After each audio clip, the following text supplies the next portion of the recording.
നമ്മളെ സ്കിന്നിനൊക്കെ ഇത്തിരി ഗ്ലോ കിട്ടണമെങ്കിൽ നമ്മൾ ചായ കൂടി നിർത്തണം. ഇപ്പൊ ചായ എണ്ണ പലഹാരങ്ങളൊന്നും കഴിക്കാറില്ല. കണ്ടിട്ട് വലിയ ഗ്ലോ ഒന്നും ഇല്ലല്ലോ നിന്റെ മുഖത്ത്.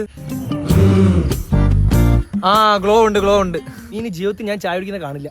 അതെ, എന്റെ കൂട്ടുകാരൻ പറഞ്ഞ വാക്കിന് വിലയുള്ളവനാ. ഇതും കൂടെ കുട്ടി മൂന്നാമത്തെ ചായയാണ് അവൻ ഇന്ന് കുടിക്കുന്നത്.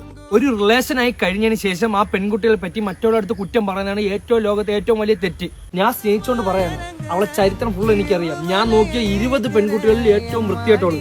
പെൺകുട്ടികളുടെ സ്വാതന്ത്ര്യത്തെ കുറിച്ച് 2 ദിവസം മുന്നേ എനിക്ക് കോളം വരച്ച് ക്ലാസ് എടുത്തു തന്നവനാ. എനിക്ക് കണ്ടുകൂടാത്ത കുറച്ചവന്മാരുണ്ടെങ്കിൽ അത് മൃഗങ്ങളെ ദ്രോഹിക്കുന്നവന്മാരാണ്. അവിടെ ഒരു കൂട്ടം പട്ടി കണ്ട സമാധാനമായിട്ട് ജീവിക്കാൻ വയ്യ. ഇതൊക്കെ കാരണം അവന്റെ ഇവനല്ലേ ഇന്നലെ റോട്ടിൽ കൂടെ സേവ് ഡോഗ്സ് എന്ന് പറഞ്ഞ് പ്ലക്കാർഡും കൊണ്ട് ഓടിയത്. നമ്മൾ മാക്സിമം പ്രശ്നങ്ങളിൽ നിന്ന് ഒഴിവായി മാറുക. വെറുതെ പ്രശ്നങ്ങൾ ഉണ്ടാക്കാൻ ആൾക്കാർ വരുന്നതിൽ നമ്മൾ തെന്നി മാറുക. നമുക്ക് കുടുംബവും കോടതിയൊക്കെ ഉള്ളതാണ്. നീ എവിടെ ഉള്ള നീ ഒന്നും ചെയ്യണ്ട. നീ നോക്കി എന്തിനെ പോടാ. പറയുന്നതൊന്ന് ചെയ്യുന്നത് വേറൊന്ന്. ഇതെന്ത് ജന്മം. ഒരാൾക്ക് വാക്ക് കൊടുക്കുന്നെങ്കിൽ അത് പാലിക്കാനുള്ള കഴിവില്ലെങ്കിൽ ആ വാക്ക് കൊടുക്കാതിരിക്കുക. നമ്മൾ കൊടുക്കുന്ന വാക്ക് ചിലപ്പോൾ അയാളുടെ ജീവിതത്തിൽ എന്തുമാത്രം പ്രാധാന്യമുള്ളതെന്ന് അറിയോ? വണ്ടി ആളെയാ എവിടെ പോവാൻ? നീയല്ലേ എനിക്ക് ഇന്നലെ തരാന്ന് പറഞ്ഞു. അത് ഇന്ന് ഞാൻ തരില്ല. ഇന്ന് എന്റെ മനസ്സൊക്കെ മാറി.